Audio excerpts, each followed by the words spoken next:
Hi and welcome to Ninja Monkey or the Happy Gaijin. Not sure where this video is going to end up, but I have packed, I'm packing, and I always like to do a very last minute check of everything.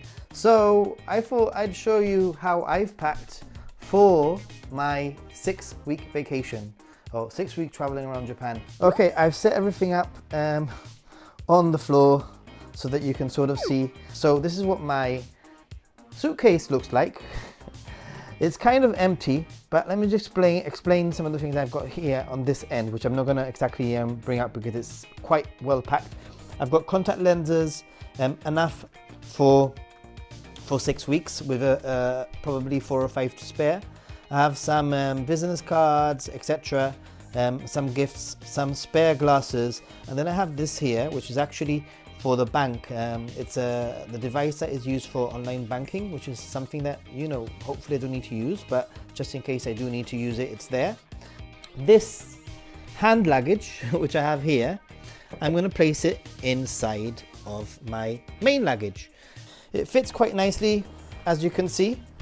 And yeah, the whole point of having this hand luggage is actually so that I can use it as a day bag if I need to do any luggage forwarding, or I can use it as an additional luggage if I decide to purchase too many things and I need to check it in when I return in 6 weeks time, which probably will happen. My packing cubes go a little bit like this. I have 4 in total. This is the main one, I'd have to say. It's pretty much underwear.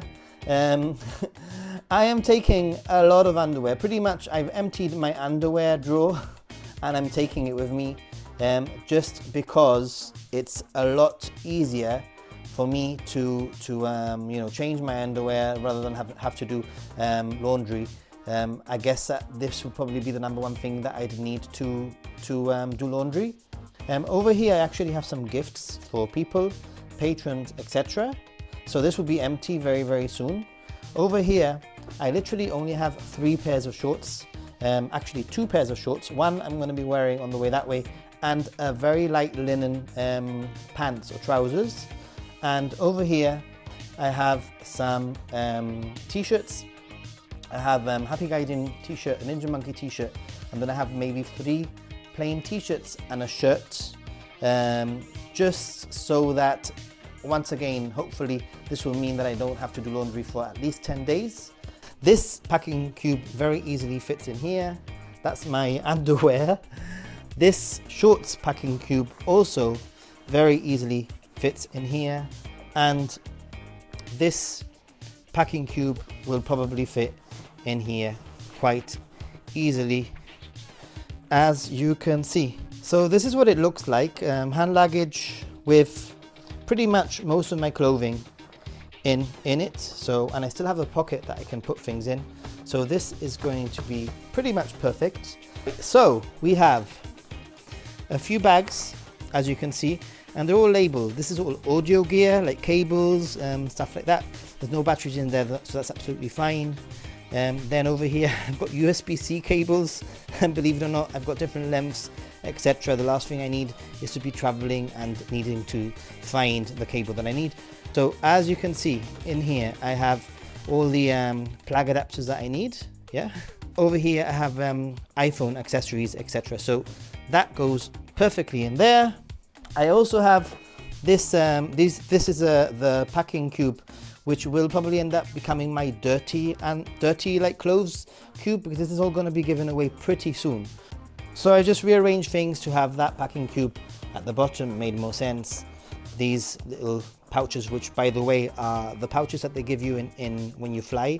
I got most of these with my Turkish airline flights. They make for really good sort of cable management bags. Yeah.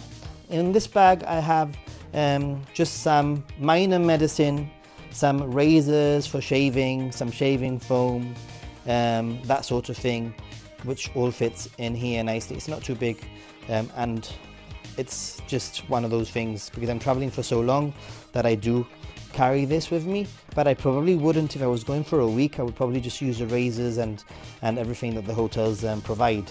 I don't have any soap or shampoo in here. It's pretty much like things like rehydration tablets, that kind of thing. Things that I've checked can be brought into Japan, no problems. And I also have some gifts. This actually is a box of English tea, and Gibraltar's British. They're pretty nice. I can open it up and have 1, 2, 3, 4, 5, 6 different gifts to give to people. So if I do see anybody that I feel needs a gift, I can give them one of those. I also have some sandals which fit quite nicely like this. As you can see, there's loads of space still, loads of space, especially when this comes out. It's going to be pretty much empty, as you can probably notice.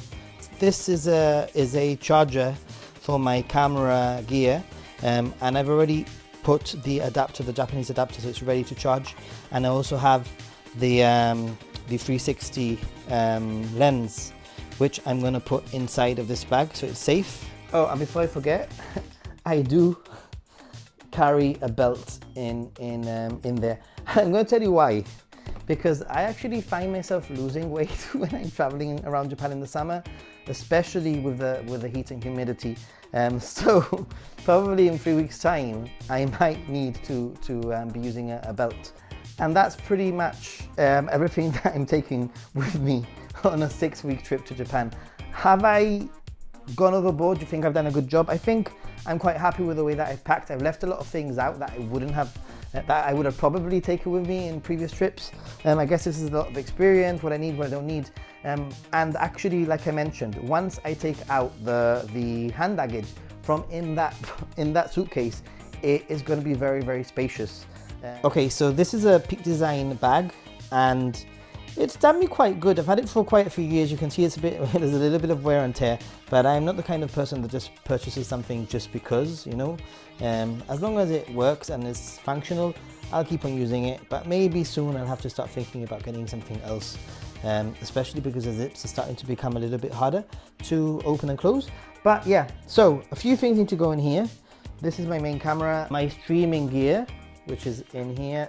I will be carrying a battery pack with me, and my Insta360, which currently has just a normal lens. I like to travel with it like this, just because it's less likely to break. Microphones there, and in a very similar way, I have a pouch which I got from one of my Turkish Airlines flights. And in there, I have things that I might need specifically for this journey. So I have some audio adapters. This comes in very handy, actually, if you know what I'm talking about. I have some noise cancelling headphones. These Sonys are pretty good. And finally, you can't see it, but I have a little DJI Osmo Pocket, which I'm filming with right now. So this camera will also go in there. In this pouch over here, I have my trusty postcard, which I always give out if I see people. I have my passport, which is ready, and I have a notebook with some important information in there, some of my stickers, just in case I need to give any out, that kind of thing. And that's pretty much it. Oh yeah, and my business card. So that's all there, all ready to go. And I also wanted to show you a pretty cool, neat thing, and that is that in here I have a card.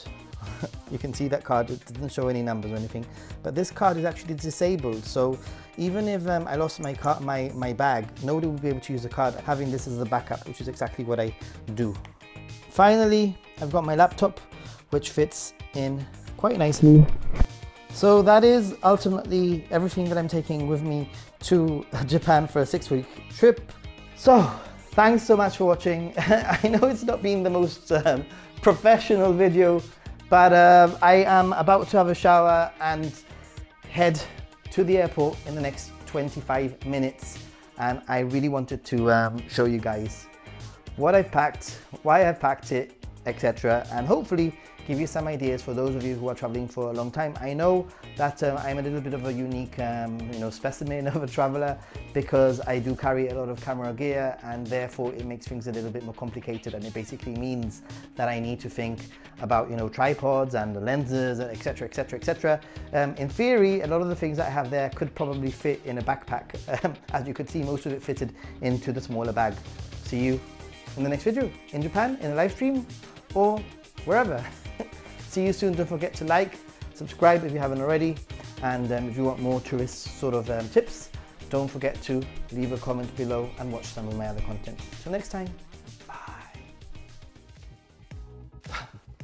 Okay, mobile data. This one is often overlooked but can make a huge difference to your Japan trip, which is why it's usually among mine and many other content creators' top recommendations for Japan travel. Getting a pocket Wi-Fi or a Japan data SIM card can be a game changer when traveling in Japan for a number of reasons. There are many providers, and I've teamed up with Sakura Mobile, one of the most reputable services trusted by many travelers in the Ninja Monkey community. Whilst free Wi-Fi is becoming more common in Japan, particularly in major cities, tourist spots and in hotels, it's still not universally available and might not always be reliable. Therefore, a connection to the internet on the go will help with navigation. Japan has an extensive transportation network, and having access to applications like Google Maps can help you navigate unfamiliar cities, find the nearest train station, or guide you on walking paths. Online translation tools can help overcome language barriers, especially when dealing with menus and signs. An internet connection on the go will also allow you to stay in touch with family members and friends, share your experiences on social media, and check emails or make calls. And accessing information and services on the go, for example, tourist attraction opening hours or even booking tickets online, is also essential. So how about considering using my affiliate link to purchase either a pocket Wi-Fi or a SIM or an eSIM? I'll receive a small commission at no additional cost to you, and you'll also be supporting the channel, so it's a win-win. Scan the QR code for an even easier way to access the link.